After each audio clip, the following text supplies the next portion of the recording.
The wide open spaces of that great expanse of outback Australia known as corner country offer few clues as to your exact location. Luckily, we're in the capable hands of Tri-State Safaris as we head to where the borders of 3 states meet. Every so often, the giver country gives way to a new landform on the horizon, one which knows nothing of state borders, having been sculpted eons ago, when the Australian continent we know today was still very much a work in progress.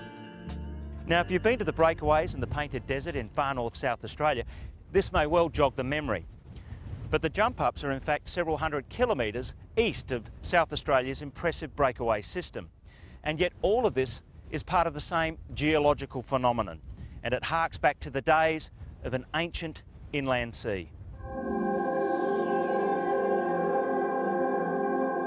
This is all part of a dramatic landform that stretches from the far west of New South Wales well into South Australia. Take a flight out of Cooper Pedy with Opal Air's Lindsay Matthews and you encounter the strange leached colours that have slowly stained what we now call the Painted Desert.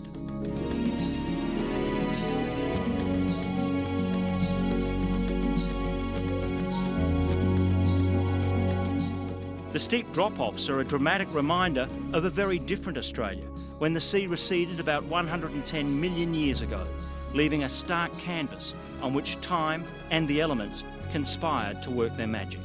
As you fly along, you can see the hills in the distance, the colourful hills of breakaway country, which was once the coastline all those years ago. And from the air here, we can see very plainly that all this flat area was the sea. And opalised shells and things can be found along the edge of the coast near Cooper Pedy, but only fossilised shells out on the seabed. From high above the Painted Desert and the breakaway system, you can see how this strange palette of colour extends for hundreds of kilometres. Yes, it is phenomenal, and it's made up out of yellow, reds and brown oxides, and also some hydroxides that all blend together and make those beautiful colours, and it's different wherever you go. Certainly different in this part of corner country, and yet there's no mistaking the jump-up's connection to the same geological story. It's hard to imagine it now, isn't it? But these withered ridges are in fact part of the shoreline of an ancient sea that once extended several hundreds of kilometres into the interior of the Australian continent.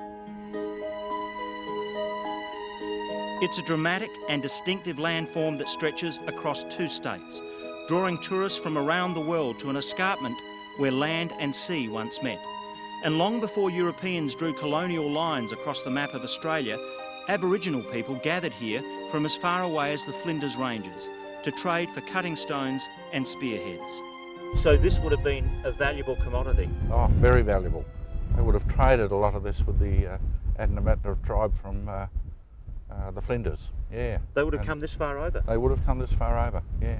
You'd find a lot of this stone in the Flinders that is not sort of native to the Flinders.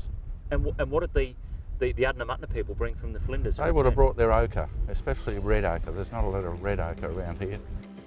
You can access the South Australian portion of the breakaways and the Painted Desert from Cooper Pedy. Opal Air runs regular scenic flights. To book, contact Lindsay Matthews on 0427 304 599. To access the section that extends across the border into New South Wales, team up with Tri-State Safaris.